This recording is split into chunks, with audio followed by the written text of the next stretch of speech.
We're sorry to HBO. Sorry, HBO. Thank you for not firing us. What was the question? What was the question?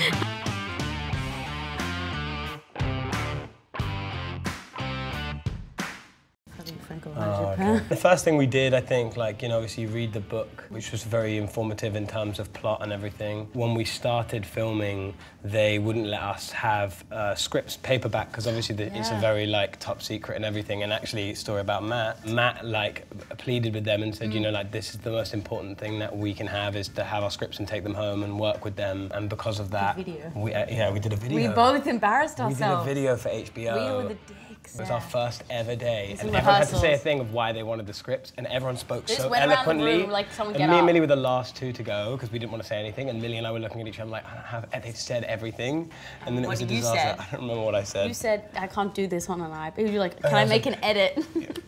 And I was like, can we please have paper scripts? This is fucking ridiculous. And then I sat down. Yeah, and then she sat down. Yeah. We're sorry to HBO. Sorry, HBO. Thank you for not firing us. What was the question? What was the question? I'm so sorry. How do we prepare for the role? I'm so sorry, Milly. I watched the show because I hadn't seen it before. I read some of the book. I also like made this graph about all the houses and their positions in them and like where they are, so I could understand what was at stake and how I could translate what was at stake in Westeros into the context of Earth. Working with Milly. Fabien. It's been very difficult. I was moving across the world. Yeah, you did move in a up. global pandemic where I didn't know anyone.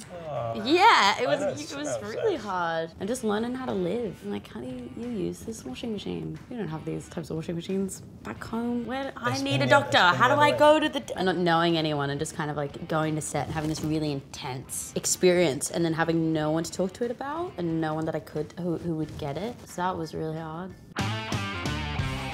How she behaves differently with everyone that she's with. She learns when to switch on her role when she's in a room with someone who she isn't safe with, and she lets her guard down. When she's with people that she's safe with, and I think that you can hopefully, see it in my performance. For me, it was the fact that he's Dornish and is the only Dornish character. That sort of made him an outsider from the get-go because he's the only person who looks the way he looks. He's the only person who doesn't come from like a noble house. I felt that that was a very interesting way to pitch a character from the get-go of this sort of like very grand series that he doesn't have necessarily have that grandeur.